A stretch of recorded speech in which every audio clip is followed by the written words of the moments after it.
So this is the schedule. So this is the final lecture week. So Thursday will be the final lecture, and then next week we will have a project presentation. But want to switch to another time slot. So we need to discuss when Yunung-sang is coming. And today I will cover the second part of underwater acoustics and also first part of smart shipyard. In between, there will be a discussion session led by Brockett. Okay. Any question on schedule or other items? No. Still waiting for Yun-sang. Let me continue our underwater acoustics first. Right. So this is the material, and show this way. Right. And it's the second part, so we will go on to speed of sound and propagation and application systems. The speed of sound is coming from Newton Laplace equation, and it is C, noted as, and it depending on pressure, but the pressure part replaced by bulk modulus, K.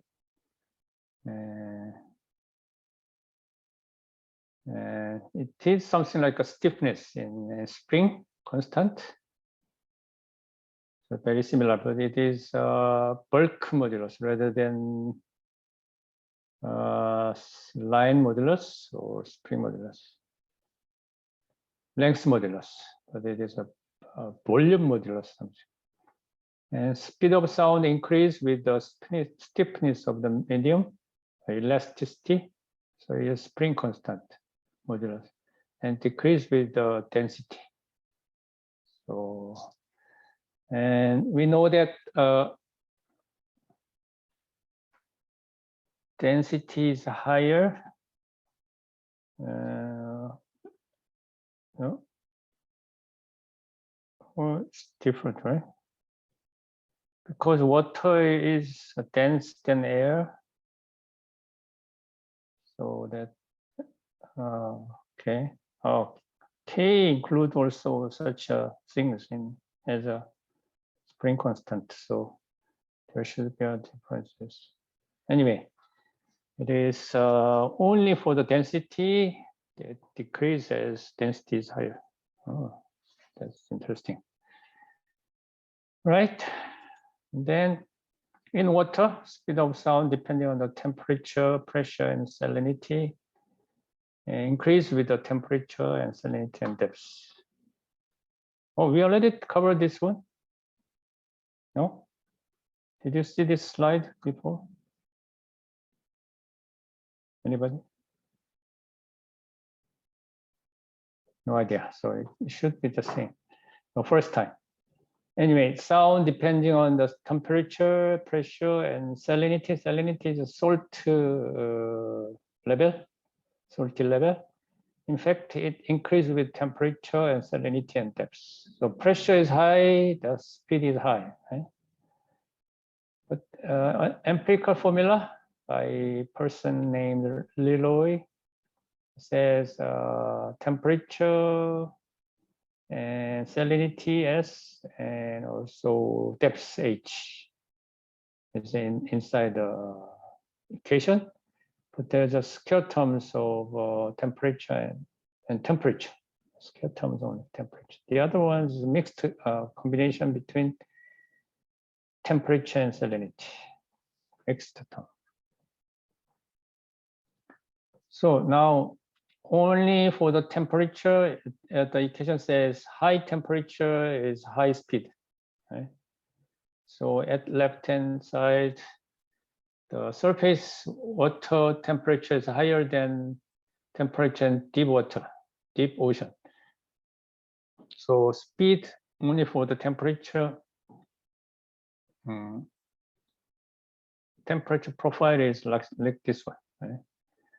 Well, for the equation, speed of sound, it is a mixture of depth and temperature and salinity. Okay? Salinity can be changed depending on the location of the water. So that the speed of sound has a different, not smooth profile. It has inflection and convex and concave regions. That makes this one, the sound profile can be different from. So surface layer. So there can be a 3 division of sound travel. Surface layer and main thermocline and isosomal layers. Okay, so in deep water, you see that temperature is low, but pressure is high. That's why the profile has some differences. And also you see that there are two, how can I say it, 3 layers. So there are 2 interface, how can I say, divisions. Around one is several 100 meters, and then second one is in about 1 kilometer depth. So in between, we call this as some thermocline. And refraction, we already see before that sound rays change their direction depending on the velocity and also density, angle and velocity. So we already see this one before. Reflection is bouncing, and refraction, we just covered this one, refraction. And also there is a diffraction, scattering. And because of this sound velocity regions, 3 different regions, there is a special region called the shadow zone. So sound tend to be focused between the negative gradient of main some negative and this is negative gradient slope, and also a positive slope, 2 positive slope. So this between these 2 positive regions, there is a differences. And then low frequency wave travel very long distance. Application layers, echo system, side scan sonar, and profiler, dipping sonar, communication system, positioning, surveillance.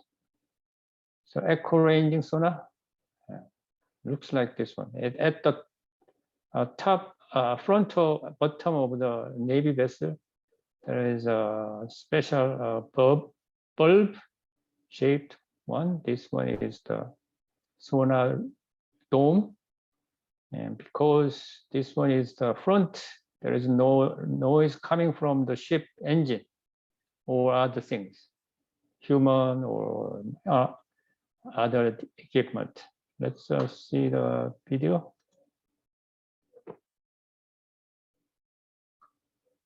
Sonar. Sonar stands for Sound Navigation and Ranging. It is a device which uses ultrasonic waves to measure the distance, direction, and speed of underwater objects and helps mariners to investigate the nature, size, and location of the object so that potential threat to the vessel is identified and overcome. How does it work? Sonar has a transmitter and a receiver which are installed at the bottom of the ship. The ultrasonic waves transmitted by transmitter travel underwater and get reflected back from obstacles. The detector receives the signal and converts it to electric signal. A computer forms image of the obstacle and displays it on a monitor. It also calculates distance of the object using this formula. Distance is equal to speed into time upon 2. Speed is equal to speed of sound in saline water equal to 1530 meters per second. This method is called echo ranging. The sonar technique is installed in every ship to determine the depth of the sea and to locate underwater hills, valleys, submarines, icebergs, and sunken ships, etc., to avoid a disaster. Okay. All right, so that is the sonar and shape. And also the submarine also need a very good sonar system. And multi-beam echo sounder, if we want to make a map of sea bottom, ocean bottom, like at the right hand side, you need to have a mapping system, and that is by using sonar system. But to provide a wider range of mapping picture, so we need to have a multiple beam system, the larger system. There is another video, let's see.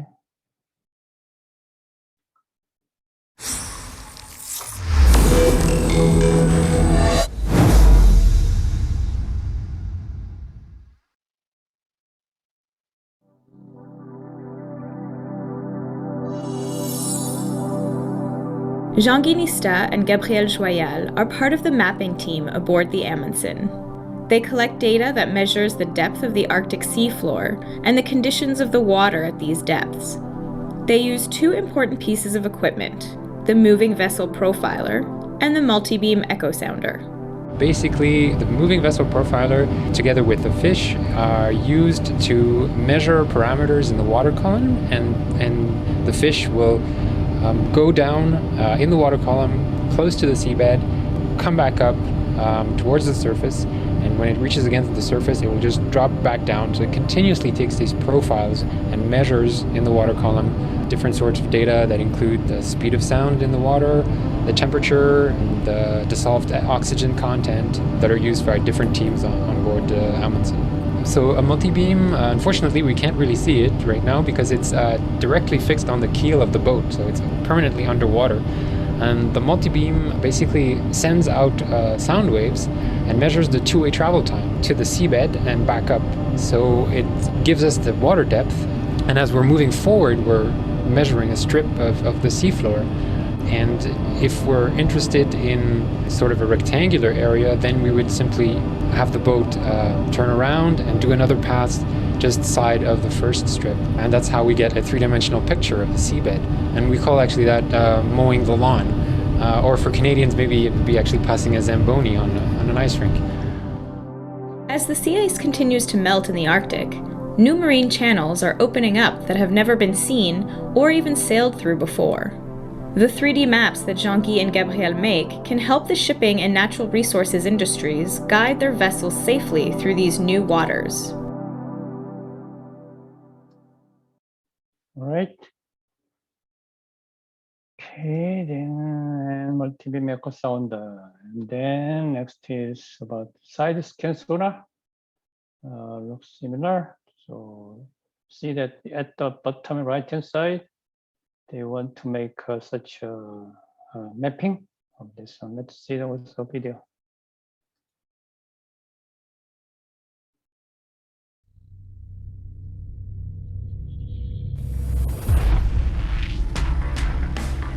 Make the most of every day on the water with side imaging from Humminbird. You'll be able to scan huge areas quickly, doing in minutes what used to take hours. The picture-like detail of side imaging will help you find productive water sooner by showing you structure, vegetation, bait fish, or your next trophy. And with a Mega Side Imaging Plus Humminbird Fish Finder, you'll be able to see even the slightest details, down to a fish's head, tail, and dorsal fin, thanks to a 20% improvement in clarity.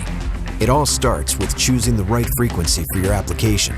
Using 455 kilohertz, you'll get exceptional range, up to 400 feet on either side of your boat, for accurate returns with great detail. By upping your frequency into the megahertz range, you'll be able to scan up to 200 feet on either side with unmatched clarity. The key to making side imaging work for you is learning how to read it with confidence. Unlike traditional 2D sonar, side imaging sonar history moves from top to bottom instead of right to left. The most recent areas you've passed over are shown at the top of the image. For help visualizing how side imaging works, imagine folding your returns down the center. The area directly under your boat is the water column. It displays as a dark image in the center of the screen, while everything to the left and right of the boat is shown to the sides in color. Different shades can help reveal what's below. The brighter the color, the stronger the return from the objects below. For example, softer bottom or deeper water appears in darker shades, while lighter shades indicate a hard bottom or shallower water. Sonar shadows are something else to look for on your side imaging returns. Imagine your sonar beam as a flashlight. Long shadows usually indicate the object is tall, while small shadows mean it's short. Once you've found structure, see if it's holding fish. Bait fish will show up as a tight cluster of returns, while game fish will appear as solid marks, often associated with a sonar shadow on the bottom. The distance between the mark and the shadow will tell you how far the fish is from the bottom, so you can place your bait accordingly. With a little practice, you'll be able to read side imaging like a pro, using its full power to find and target fish, so you can spend less time searching and more time catching.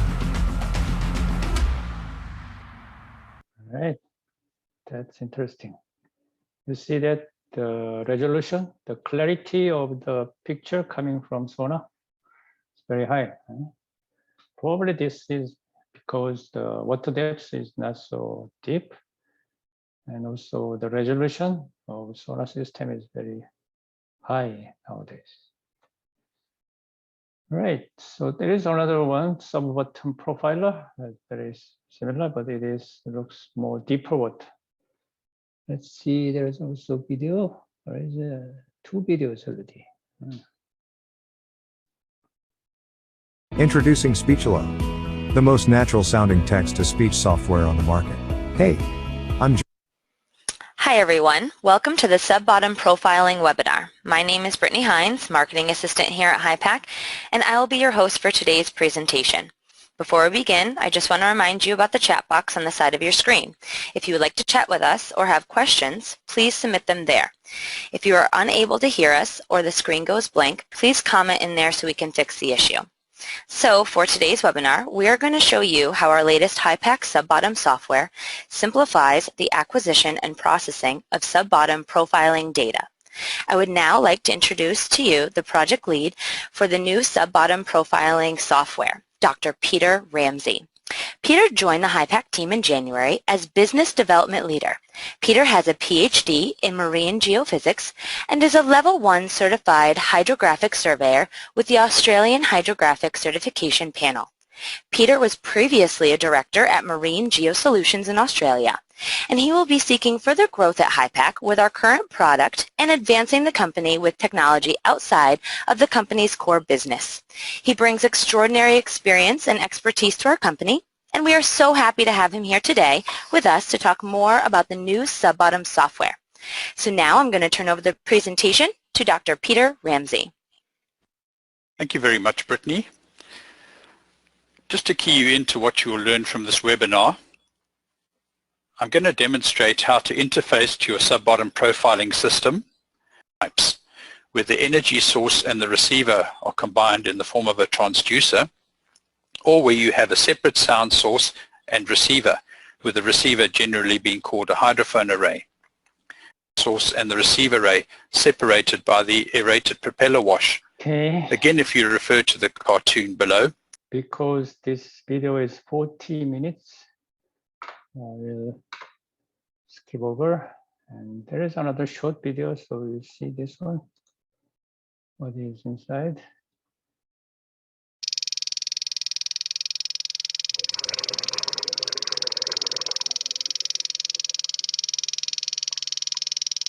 Oh, okay.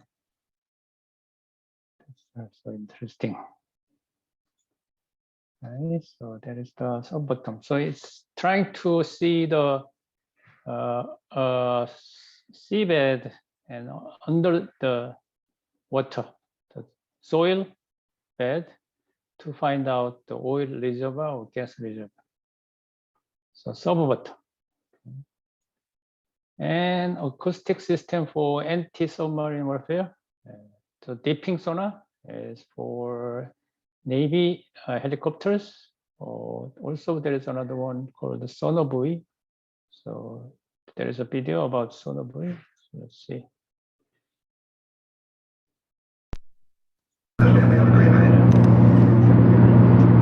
Green light. Short down. 5, 4, 3, 2, 1.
Okay.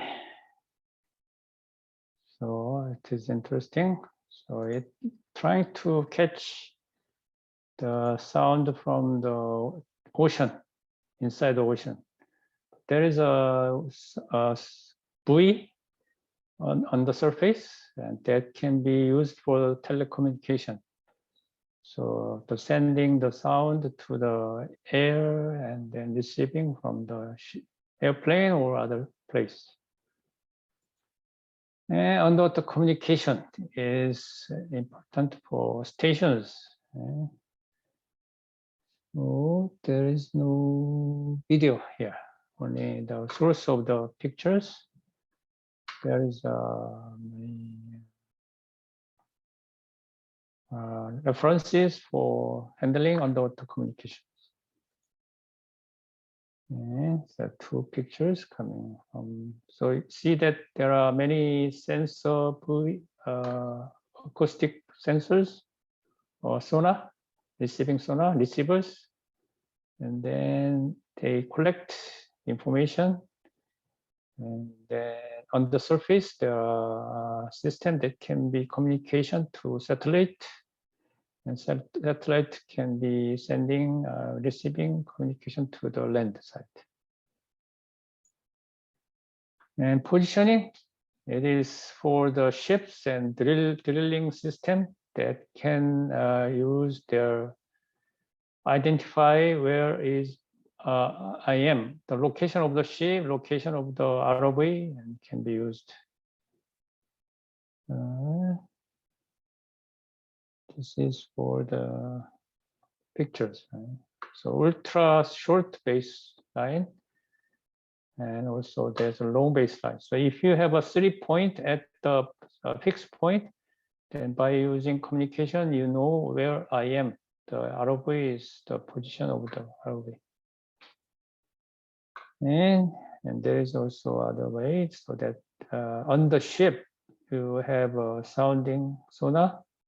And using this positioning system, ADC, ACD, the location of the positioning of the peak can be calculated. And acoustic navigation sensors. There is a Doppler effect sensor, imaging scanning sonar. There's a video, let's see.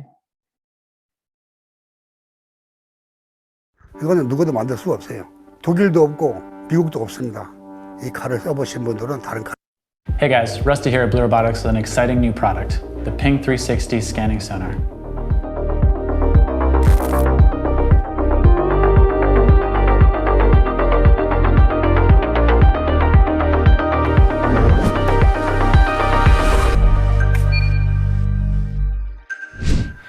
The Ping 360 is a mechanical scanning sonar, one of the most common types of sonar used on ROVs. It's best suited to assist with navigation in low visibility water conditions, but it can also be used to locate targets underwater or for basic sonar imaging. Let me first explain how it works. Inside the Ping 360 is a transducer that emits a narrow beam of acoustic energy and then listens back for echoes. That transducer is mounted on a motor that rotates it in 1 degree increments, and as it does so, it generates a 360-degree image of the surroundings. As an analogy, that's very similar to what you'd see on the weather radar on the local news, which, using radio waves instead of sound waves, generates a map with echoes from clouds and precipitation nearby. It's also similar to laser scanners used in robotics and autonomous cars for obstacle avoidance and environment mapping. Like both of those devices, there are lots of applications for scanning sonars, but today we'll just focus on ROVs. When used on an ROV like the Blue ROV 2, the Ping 360 gives you a top-down view of your surroundings. Here's a quick video to demonstrate what that looks like.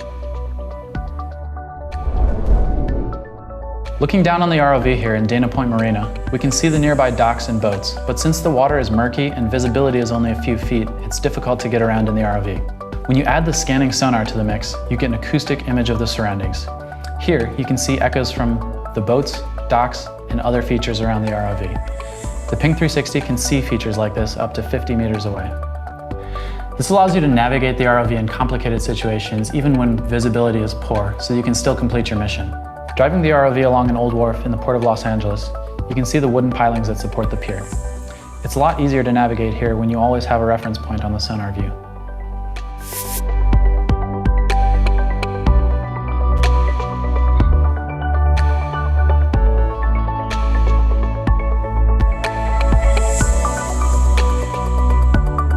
Out in open water, the Ping 360 is useful for finding and tracking salient features.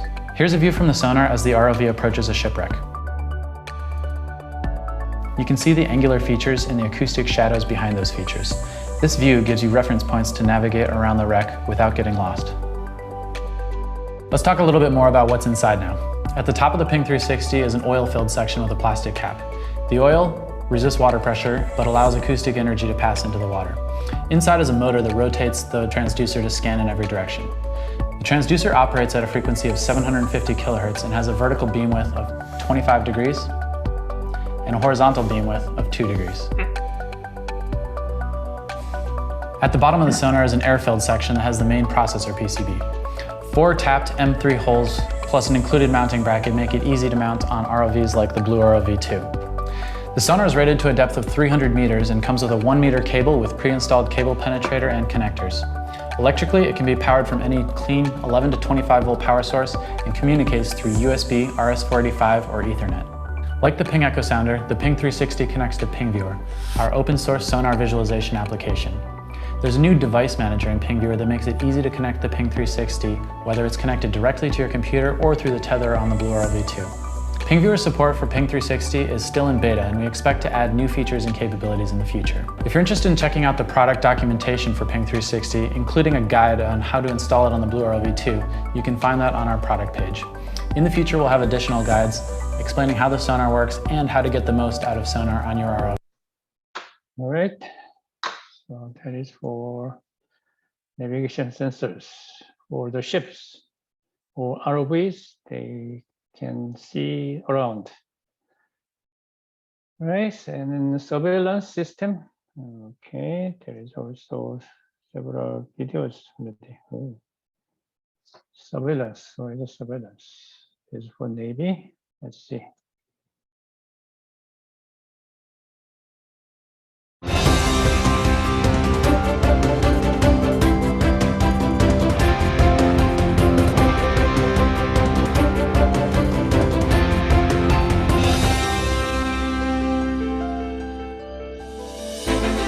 Making a war shorter, intercepting farther, tracking better, navigating tighter.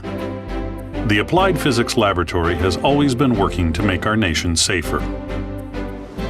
And for its next defining innovation, the lab needed to delve deeper. To lead in developing advanced, long-range sonar arrays. The deterrent value of our submarine-launched ballistic missile fleet depends on stealth and threat awareness. In the early days, American subs relied on forward-looking passive sonar arrays, located in the bow, to sense threats that may be lying ahead.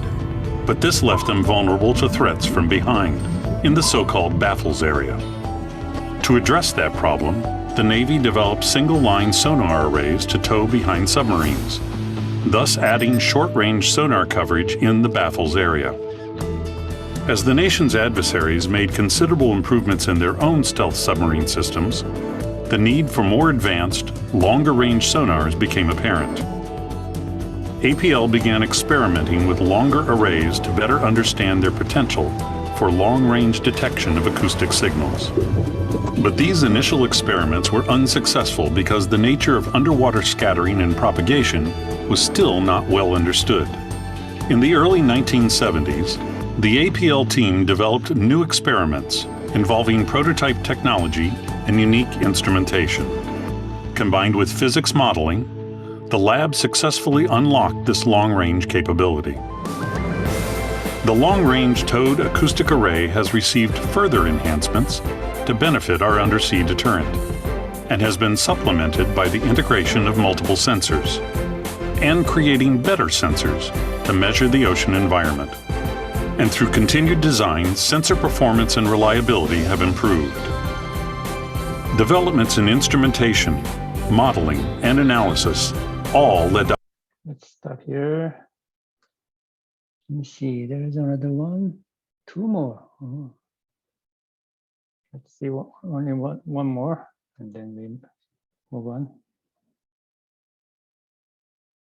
This episode is brought to you by Dashlane. Try Dashlane Premium free for 30 days at www.dashlane.com/infographics. And never forget another password and keep all your online accounts secure. It's the height of the Cold War, and 300 meters beneath the surface of the stormy North Atlantic, a Soviet submarine steams past the Icelandic coast. The Soviet captain looks to his crew. Everyone is holding their breath, waiting to find out if they've slipped past the formidable NATO anti-submarine picket line that stretches from Iceland to mainland Europe. After several tense minutes of silence, the crew relaxes. Sonar can hear NATO patrol ships far away, but not a single one of them has changed course. They haven't been detected. Ordering his men to hold bearing, the captain plots a course a few hundred miles from the American coastline, where his nuclear ballistic missile submarine will loiter undetected, ready to deliver a devastating surprise nuclear attack in case of war. This is how the balance of power between the two great superpowers is kept.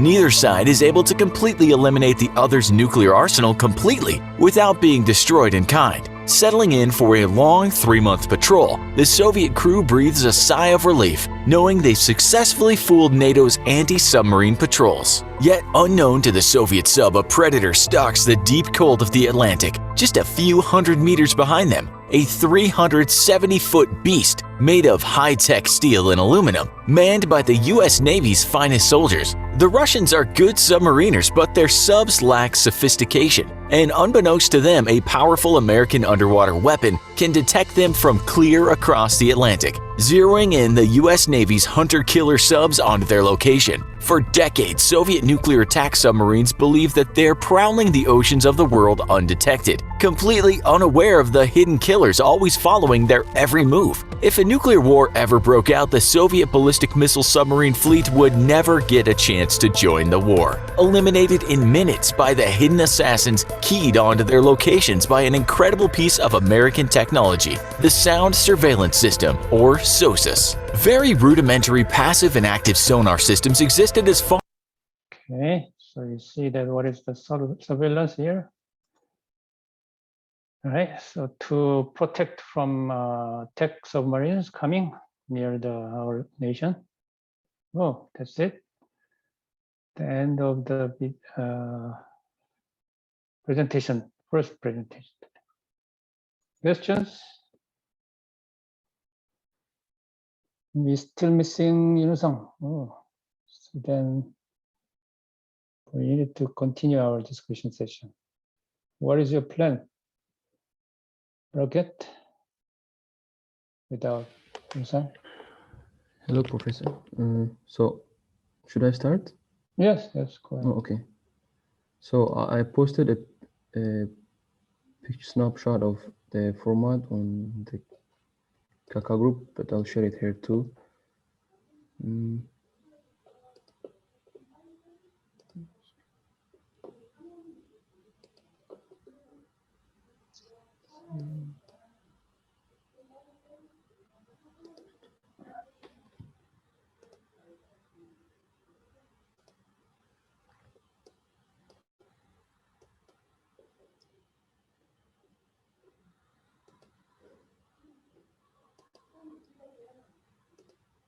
Okay.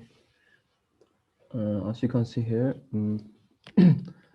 so I took a format from last year's presentation. So I wanted to make it a bit interesting. As I mentioned, it's our last discussion session. So we'll have two groups. Group one, team one members are Yusong Yoon and Ki Hyun Kim, and team two members are Adib Islam and Seong Mi Kim. So the team, the side they are going to defend is for team one solar energy and for team two biofuel energy. And the format is there are two rounds. The first one is a general round where each person from each team presents about the specific team, and also mention anything they think is makes it better than the other team's energy source. And it's a minute and a half for each member of the team. And then there is a second round where it's a rebuttal round. That means where they give answer, maybe if there are any questions from the other team or anything to defend, or just like counter argument to present counter argument against the other team's claims. That's the second round where we will give 2 minutes for each team. This is now per team, not for each member. So totally, I think it will take about 10 minutes. So I think this is going to be the format, and I think we should start with team one. We can start whichever order, whoever wants to present. Also, if team two wants to present first, it's okay. Yeah. The problem is Yusang Yun is not joining today for the class. He's not joining? Right. That is the small problem. Oh, so we have only 3 people? Oh, that's bad. I think we need to make a bit of tweak. Yeah. I didn't know Yusang is not attending, so.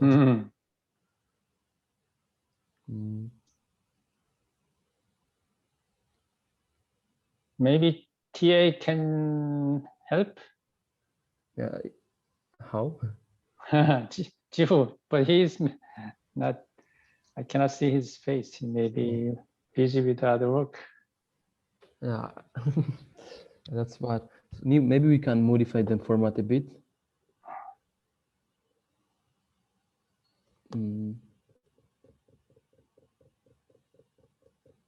Is there any suggestion from you, Professor, or anyone, any students, to balance, because we cannot now make like teams, so 2 teams. Let me call Jihu. Oh, okay. Whether he can join and help. No, he's now here. He's come. Oh, okay. Jihu, can you replace Yusang instead? He just put his earphone. Jihu, can you hear me? Yes. Because we are in the discussion session, Bracket proposed 2 teams, of each 2 persons, but problem is Yusang Yun is not joining today. Okay. So can you replace his position? Okay. All right. Very nice. Thank you. Okay, thank you, Tia. So there is a timer here. I will be timing in order to keep track of the time. So the other team can start first. Oh, okay. Project, because Jiho is need to have a time to prepare. Oh, okay. Yeah, team 2 should start. Adib and Sungmin.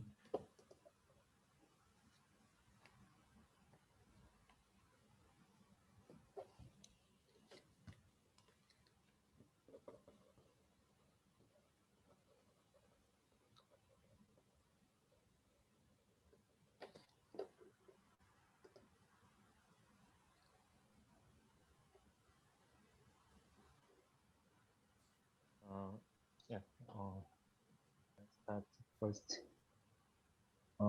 First of all, biomass energies are byproducts and residuals and waste energy from agriculture or livestock or logging. So it is so eco-friendly energy source. Yeah. Although the energy density of the biomass fuel is relatively low compared to the other kind of energy, but it is so eco-friendly in terms of the not generating the additional CO2 emission. And in addition, since the energy could be converted not only the heat form or electricity, but also in the form of a pure energy form. So in this kind, in terms of this converting freely, so utilization for energy is so flexible compared to the other kind of energy.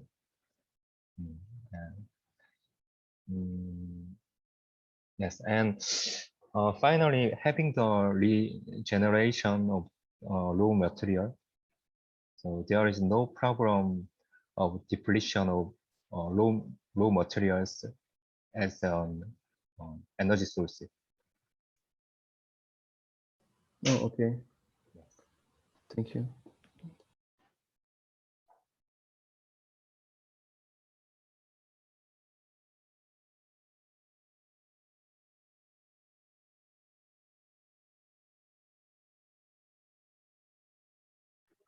Should I start now? Yeah, you can start now.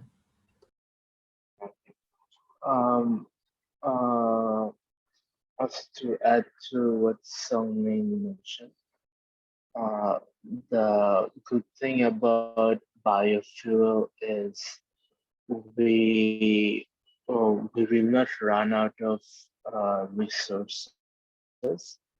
So it's renewable in that sense.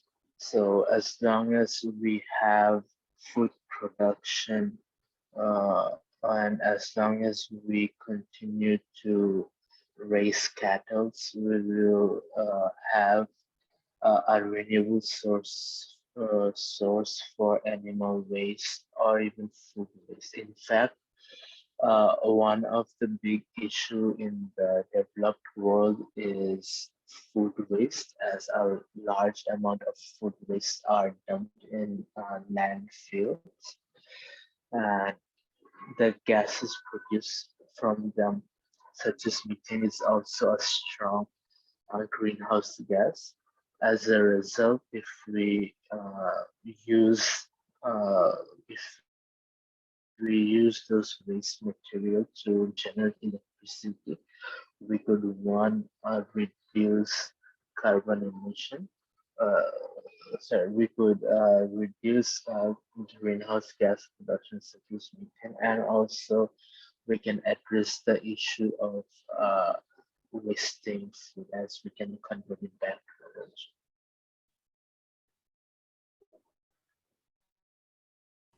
Okay, thank you. I think team 1 can go now.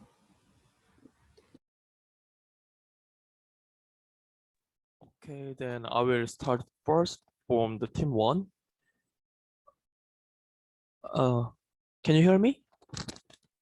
Yeah, we can hear you. Okay. So I think the most benefit of the solar energy is the solar energy can be directly turned into the electricity. It do not need to run the boiler or and turbine, so the efficiency loss from the turbine system is removed out, and that can make the efficiency higher than the other energy, and we can directly connect to the grid system to energy grid system to use our electricity only to turn DC to AC. That is more sim that is the system is more simpler than other ener energy to connect to the grid. And finally, for the solar energy, that we can say it is we can say we can we can say that we can have the energy for the half of the day for sure, so that can be more better to make energy plan to control the all power grid.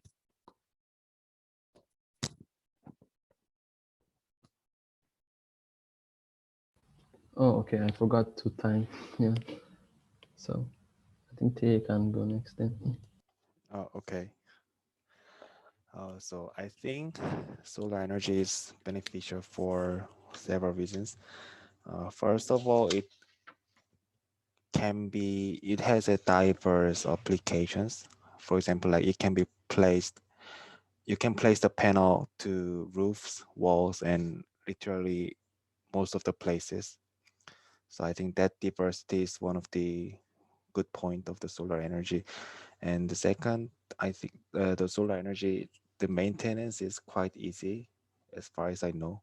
Once you install it, the maintenance cost is pretty low when compared to other energy sources. And lastly, I think there's still is a room for improvement in terms of the efficiency of the solar panel. As far as I know, the efficiency was slightly above 10% when I was younger. And now I just found on Google that its efficiency has grown up to more than 20%, I think. So the point is that it's still being developed and there still is a room for much better improvement in the future. So that's it. Oh, okay. Thank you. So we're now done with the first round, with general round. So now we can go into the rebuttal round. So we can give counter argument to what other person said, to what the other team said. So both people from each team can speak, or only one person can speak. So, and we can speak for about up to 2 minutes. So I think now, whichever team wants to go first can do that. Yeah. We can go first.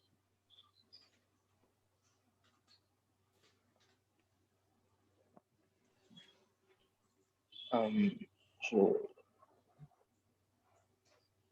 Sangmin, do you want to say anything? Do you want to participate in the rebuttal now? Or should I? Sorry?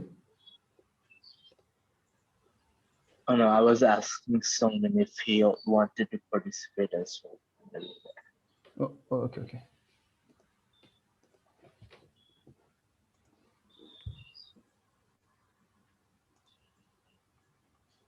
All right, I'll start. So I see several problems with focusing our resources on solar power. One, I believe that it's not a democratic source of energy, and by that what I mean is that not uh, solar power is not suitable for every region in the world. So, for example, countries such as Finland or such as Finland and other regions where sunlight is not readily available, won't fare well with solar power. Secondly, another problem with solar energy is that you need a large amount of land to generate a meaningful amount of energy for a country. And other than large countries, for example, maybe the United States or maybe countries like Kazakhstan, for most nations, it is not possible uh, to reserve a huge chunk of land for solar power. The third problem with solar power is that it is heavily dependent on the battery technology.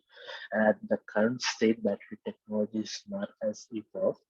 However, with biofuel, you have an easy to store and easy to transport source of renewable energy. So I think these these are the reason why biofuel makes a better energy, renewable energy source than solar.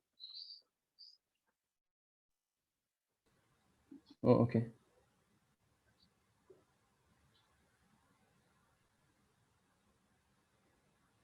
Do you want to say something, Seungmin?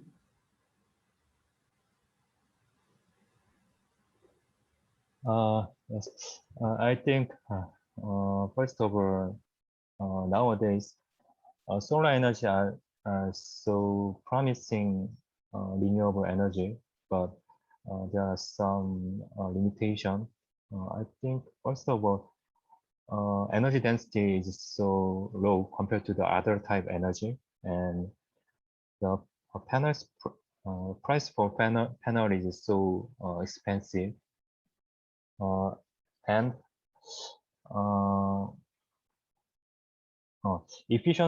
efficiency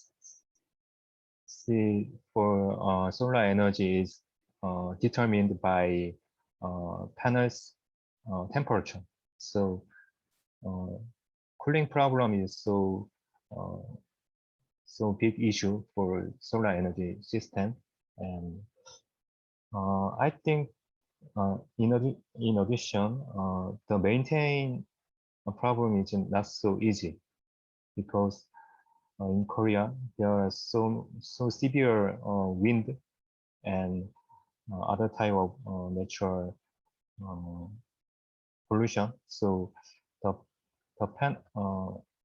if the panel is not clean, the efficiency is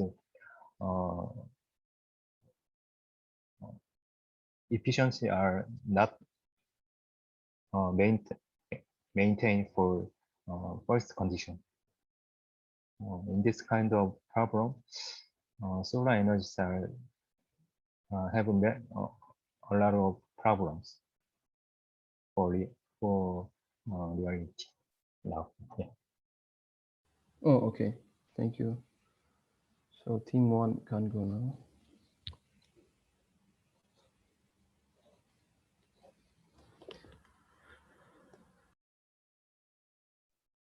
Okay, and are we going to talk first? I think the most problem of the biofuel energy is that it is the fuel. The fuel can only use for automobile or the heating systems, and it need to convert to the boiler and turbine system to electricity for the other kind of use. And nowadays the use of the gasoline engine is decreased, and the electric cars use is increasing. So the efficiency of so the usage of the fuel is going to decrease than these days. So it is more important to generate electricity than generating a fuel. So the biofuel efficiency is, we need to think biofuel efficiency more lower, because we need another conversion system to the fuel into electricity, and I think that the efficiency of the highest energy conversion electric system is lower than 50%. So we already lost the half of the energy by the only the conversion. So that is the most big problem of making of energy into the fuel form. So we need to generate to use other kind of energy that can be directly turned into the electricity is more beneficial.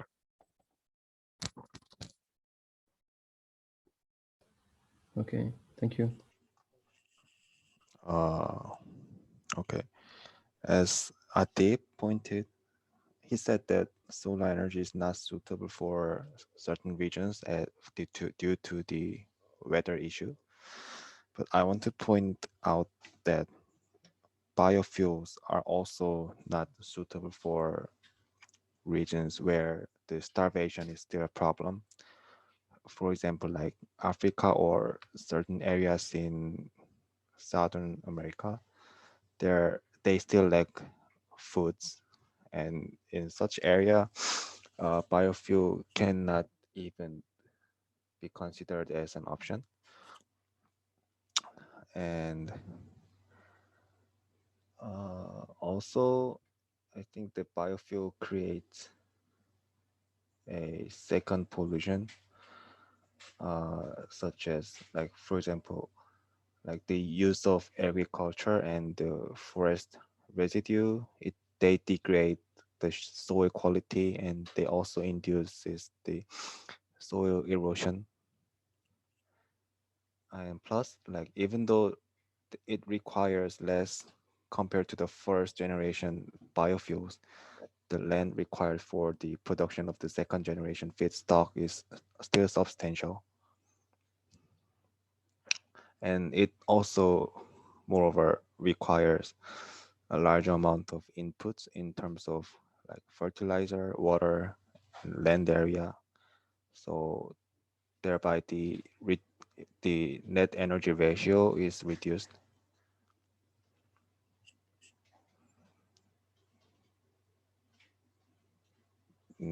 That's it. Oh, okay, thank you.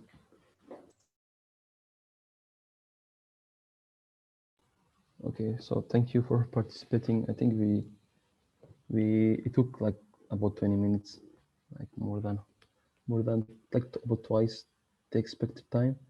So thank you all for participating. It was a good discussion session. I hope it was a good discussion session and you enjoyed it. Yeah, and thank you, and also thank you to Ever for participating. Thank you. Very nice discussion. I hope you enjoyed too.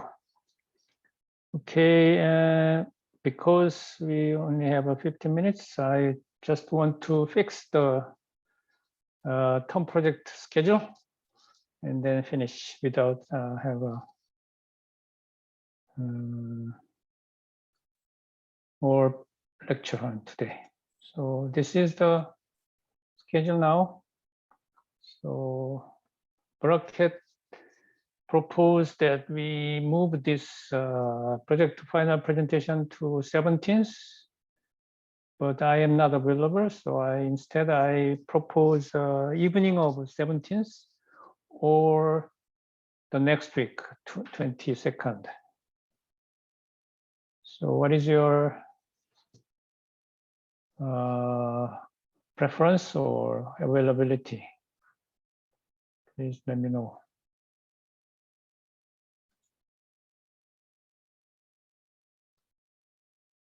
Let me see. Sungmin, how about you?